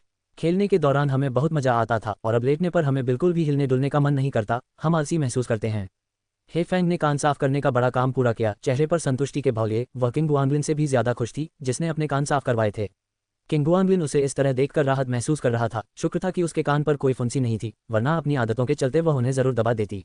किंग गुआंगलिन का सिर पकड़े हुए हे फैंग ने कुछ देर तक नाश्ता किया। आलस से हाथ फैलाते हुए उसने इधर उधर देखा, फिर अचानक अपने जूते और मोजे उतार दिए और पानी से खेलने के लिए नाले में पैर डाल दिए। सावधान रहना, कहीं सर्दी न लग जाए, किंग गुआंगलिन ने उसे चेतावनी दी। उसे यकीन नहीं था कि जो भी बचा है या नहीं। कोई बात नहीं, हे फैंग ने पानी के छींटे मारते हुए जवाब दिया। फिर वह धीरे से पीछे झुकी और एक चट्टान पर लेट गई और किंग गुआंगलिन का बैग अपने सिर के नीचे खींच लिया। ये देखकर किंग गुआंगलिन उठ खड़ी हुई। तुम्हारे बाल धोना कठिन है, इसके बजाय यहीं लेट जाओ।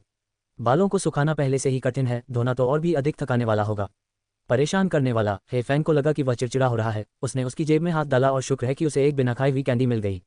उसने रैपर खोला और उसके मुंह में ठूंस दिया। जब तक खा न लो बात मत करना। उद्धरण चिन्ह डॉट डॉट डॉट उद्धरण चिन्ह। किंग गुआंगलिन कुछ नहीं बोला और हे फैंग भी चुप हो गया। वे दोनों, एक क्षैतिज और एक ऊर्ध्वाधर, चुपचाप नाले के किनारे चट्टान पर लेटे आकाश को देख रहे थे। नीले आकाश के नीचे सफेद बादल लगातार आकार बदल रहे थे और कभी कभी कोई पक्षी उड़ता हुआ दिखाई देता था। दोपहर का सूरज बिल्कुल सही था, जो उनके शरीर को गर्म महसूस कराए बिना गर्म कर रहा था। काफी समय बाद हे फैंग ने धीरे से आह भरी। मैं सचमुच चाहता हूं कि इस तरह का जीवन हमेशा चलता रहे। आप क्या सोचते हैं? किंग गुआंगलिन ने बिना कुछ बोले उसकी तरफ देखा। कैंडी अभी खत्म नहीं हुई थी, वह उससे कोई लेना देना नहीं चाहता था। आपके पास कौन से कर्मचारी हैं? डिलीट होने से पहले इसकी जांच कर लें। इनसुगर पब फ्यूचर द्वारा विज्ञापन। कुछ देर तक बिना कोई प्रतिक्रिया दिए प्रतीक्षा करने के बाद हेफोंग ने अपना सिर ऊपर उठाया और उसकी ओर देखा। फिर उसे याद आया कि उसने उसे बोलने से मना किया था। अच्छा लड़का, वह आंखें सिकोड़कर मुस्कुराई। थोड़ा और पास आओ। किंग गुआंगलिन कुछ बार इधर उधर हिली और लेट गई, जहां उसका पेट नर्म था और वहां उसे अधिक आराम मिला। उठो। हेफेंग ने अपने हाथ से उसका सिर धकेला। ऊपर आओ। अनिच्छा से किंग गुआंगलिन ने खुद को सहारा दिया, उसकी ओर देखते हुए। जब वह लेट गया तब भी मान कर रहा था। अब वह क्या चाहती थी? जरा और पास आओ। हेफेंग ने उसे अपने पास खींच लिया। जब वह पास आया तो उसने अपना हाथ उसकी गर्दन पर रखा, जोर से दबाया और बेर खाने वाली अपनी तकनीक अपनाते हुए कैंडी छीन ली। अब तुम बात कर सकते हो, उसने कैंडी मुंह में दबाई कहा और फिर से किंग गुआंगलिन को धक्का दे दिया। उद्धरण चिन्ह प्रश्नवाचक चिन्ह उद्धरण चिन्ह। किंग गुआंगलिन हैरान हो गए। आखिर हुआ क्या? वह उसकी आधी खाई हुई कैंडी थी। तुम क्या देख रही हो? हेफेंग ने उसके होठों पर थप्पड़ मारा, ये सोचते हुए कि उसे इसे खुद खा लेना चाहिए था, ये बहुत मीठा था। मैं। किंग गुआंगलिन ने कैंडी से उसके गाल पर एक छोटा सा उभार देखा, उसे वापस छीनने के लिए झुकी। इसे मुझे वापस दे दो। नहीं, मुझसे दूर रहो। हेफोंग ने अपने हाथ से उसका चेहरा धकेल दिया। ये वापस दे। दोनों ने कुछ देर तक कुश्ती लड़ी, लेकिन हेफोंग किंग गुआंगलिन की ताकत के सामने कुछ नहीं कर सकी और उसके हाथ नीचे दबा दिए गए। Crunch crunch. हेफेंग ने कैंडी को 2 बार चबाया, फिर उसे दिखाने के लिए अपना मुंह खोला। ये चला गया है, अब आप मुझे जाने दे सकते हैं, है ना? पब फ्यूचर द्वारा विज्ञापन। पब फ्यूचर विज्ञापन। ये खत्म नहीं हुआ है, यह आपके मुंह में पिघल गया है। किंग गुआंगलिन ने उसकी ओर देखा और हंसने से खुद को नहीं रोक सका। जो कुछ बचा है उसे वापस दे दो। नहीं, ऋण वसूली करने वाले आमतौर पर अविवेकी तानाशाह होते हैं, जो अक्सर सीधे ऋणी के घर पर हमला कर देते हैं और निर्दयतापूर्वक जितना लूट सकते हैं लूट लेते हैं, तथा भुखमरी से बचने के लिए केवल पर्याप्त भोजन ही छोड़ जाते हैं। किंग गुआंगलिन ये कर्ज वसूलने वाला और भी ज्यादा नासमझ था। हालांकि कर्जदार ने गर्मजोशी से सहयोग किया था, फिर भी उसे तब तक तसल्ली नहीं हुई जब तक उसने उनके बचे हुए खाने का आखिरी टुकड़ा भी साफ नहीं कर लिया। फिर संतुष्ट होकर अपनी पीठ थपथपाई और चला गया। अब भी मेरी चीजें चुराने और खाने की हिम्मत है? किंग गुआंगलिन ने उसे आत्मसंतुष्ट भाव से देखते हुए अपना मुंह पोंछा। बेशर्म। हेफेंग शर्मा गया और उस पर थूक दिया। अभी अभी उसने बहुत जोर से चुटकी काटी थी, उसकी कमर शायद अभी तक ठीक नहीं हुई थी, अन्यथा वह उसे छोड़ता ही नहीं। वापस जाने से पहले थोड़ा और आराम कर लेते हैं। वह एक चट्टान पर आलस से लेटी हुई थी, 1 इंच भी हिलना नहीं चाहती थी, क्योंकि उसने झरने पर जाने की अपनी प्रारंभिक योजना छोड़ दी थी। हम चलो थोड़ी देर और बैठते हैं। किंग गुआंगलिन ने सिर हिलाया, पीछे मुड़ा और उसके पैरों को अभी भी धारा में डूबा हुआ देखकर उसने हाथ बढ़ाकर उन्हें बाहर निकाला। इन्हें बहुत देर तक भिगोना अच्छा नहीं है। उफ। हेफेंग ने उस पर आंखें घुमाई। मेरे घर के पास एक छोटी सी नदी है, जब मैं घर पर होती थी तो अक्सर वहां खेला करती थी और यह कभी कोई समस्या नहीं थी। यही कारण है कि तुम्हें पेट दर्द होता है, किंग गुआंगलिन ने न्यायसंगत ढंग से घोषणा की। उसने उसे थोड़ा सूखने देने की योजना बनाई थी। उसके पैर बाहर निकालकर उसकी ठंडी एड़ियों को महसूस करने के बाद उसने उन्हें अपनी गोद में रख लिया और अपने कपड़ों से उन्हें सुखाया, फिर एक मोजा उठाकर उसे पहना दिया। वैसे भी कपड़ों को आधा दिन चट्टानों पर पड़े रहने के बाद धोना पड़ेगा, उन्हें दोबारा नहीं पहना जा सकेगा। हेफेंग ने उसके पैरों पर लात मारी, जिससे उसे परेशानी हुई। तुम्हारे गंदे कपड़े मेरे पैरों को गंदा कर रहे हैं। क्या आपको डायबिटीज़ है? डिलीट होने से पहले इसकी जांच कर लें। 79 साल की उम्र में भी मर्दाना ताकत 10 गुना कैसे बढ़ाएं? हिलना बंद करो। किंग गुआंगलिन ने उसका पैर पकड़ा और जबरदस्ती मोजा पहना दिया। हेफेंग अचानक शर्मा गया, इधर उधर दाएं बाएं देखा। क्या तुम्हें पता है? क्या आपको पता है, लड़कियों के पैर लापरवाही से नहीं छूने चाहिए? वह धीरे से बुदबुदाई। तुम गुंडे बन रहे हो। हे, किंग गुआंगलिन ने चिढ़कर कहा, सिर्फ आपके मोजे पहनने में मदद करने के लिए इतना हंगामा क्यों नहीं? बोलते समय उसने जानबूझकर अपना हाथ फिर से हिलाया। यह उसके छोटे हाथ की तरह ही फिसलन भरा था, बस थोड़ा ठंडा था। दूर हटो। हेफेंग ने उसके शरीर को मरोड़ दिया। उसका चेहरा लाल हो गया। वह बैठने के लिए संघर्ष कर रही थी। मैं खुद कर लूंगा। अगर तुम हिलते नहीं तो ये काम पहले ही हो चुका होता। किंग गुआंगलिन ने एक मोजा पूरा किया और दूसरे को पहनने के लिए पकड़ लिया। अरे, करीब से निरीक्षण करने पर उसे लगा कि यह काफी अच्छा लग रहा है। हेफेंग बेचैनी से इधर उधर घूम रही थी, उसका चेहरा कर्ज वसूलने के समय से भी अधिक लाल था। देखो, मैं तुम्हारे साथ कितना अच्छा व्यवहार कर रहा हूँ, तुम्हारे मोजे और जूते पहनने में तुम्हारी मदद कर रहा हूँ। किंग गुआंगलिन को यह बात और भी ज्यादा आकर्षक लगने लगी और वह खुद को उसे फिर से छूने से नहीं रोक सका। उद्धरण चिन्ह ... उद्धरण चिन्ह। हेफेंग अचानक अकड़ गया। उसने उसकी टांग तेजी से पीछे खींच ली। उसकी आंखें उस पर घूर रही थी। ऐसा ही करते रहो और मैं तुम्हें फिर से मरोड़ दूंगा। किंग गुआंगलिन उसकी तीव्र प्रतिक्रिया को समझ नहीं पाया, उसे मासूमियत से देखा और मोजा सौंप दिया। तो तुम ये करो। मुझे ये खुद करना था। हेफेंग ने उसे छीन लिया, जल्दी से उसे पहन लिया, अपने जूते पहन लिए और अपने दिल में उठ रही अजीब सी भावना को दूर करने के लिए कई बार उछली। जब तुम तैयार हो जाओ तो चलें। किंग गुआंगलिन अपना बैग उठाने के लिए नीचे झुका और वापस जाने की तैयारी करने लगा। अनजाने में ही दोपहर के 4 बज चुके थे। पहाड़ से उतरकर और सैर करके रात के खाने का समय हो गया था। क्या तुम्हें भूख लगी है? क्या तुम पहले कुछ नाश्ता करना चाहोगे? थोड़ी भूख लगने पर वह मुड़ा और हेफेंग से पूछा। भूख नहीं है, मैं सीधे खाना खाने जाऊंगी। हेफेंग ने खुद को थपथपाया और फिर से उसे घूरने लगी। किंग गुआंगलिन ने असमंजस में अपना सिर खुजलाया। क्या ये सिर्फ इसलिए था क्योंकि उसने उसे मोजे पहनने में मदद की थी? महिलाएं सचमुच अवर्णनीय हैं। अध्याय 70 ससुर का फोन जोड़ 9। पहाड़ पर चढ़ना आसान है, उतरते समय आपकी इच्छाशक्ति की वास्तविक परीक्षा होती है। ये कथन कोई मजाक नहीं है।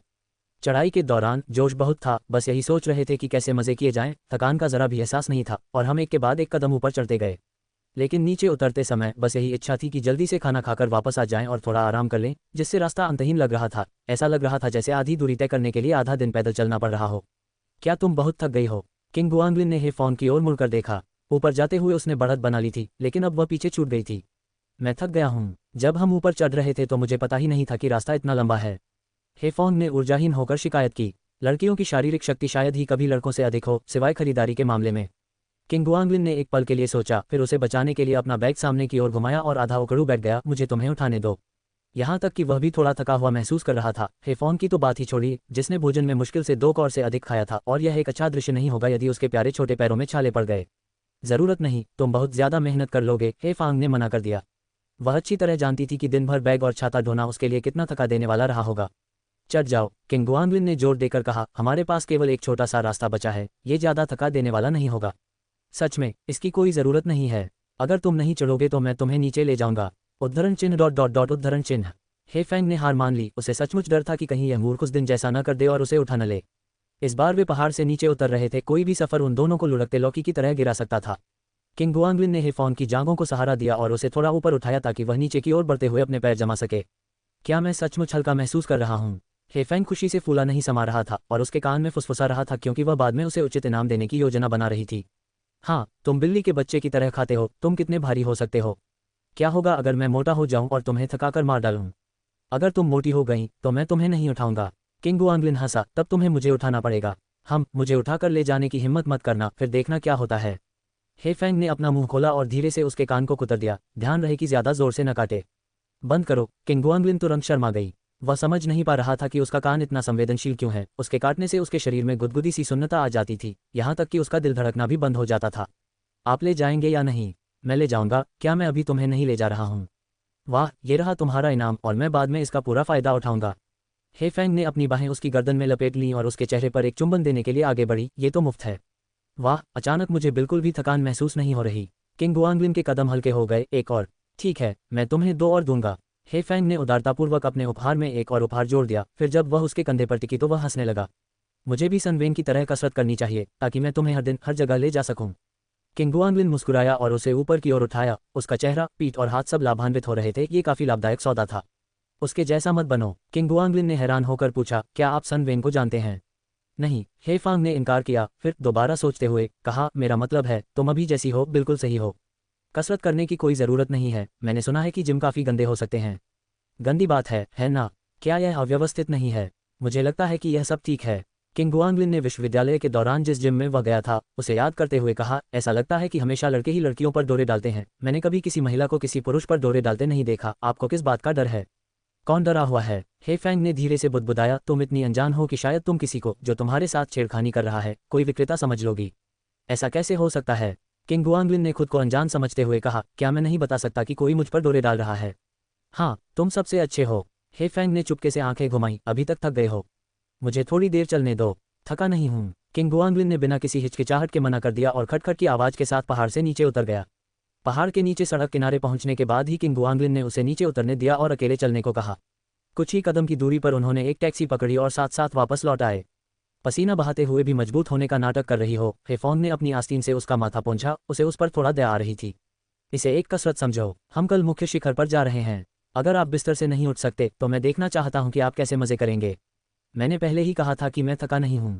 किंग गुआंगलिन को लगा कि उसे कम आंक आ गया है। वह बहुत असंतुष्ट थी। टैक्सी से उतरने के बाद मैं तुम्हें बिना किसी परेशानी के वापस भी ले जा सकती हूँ।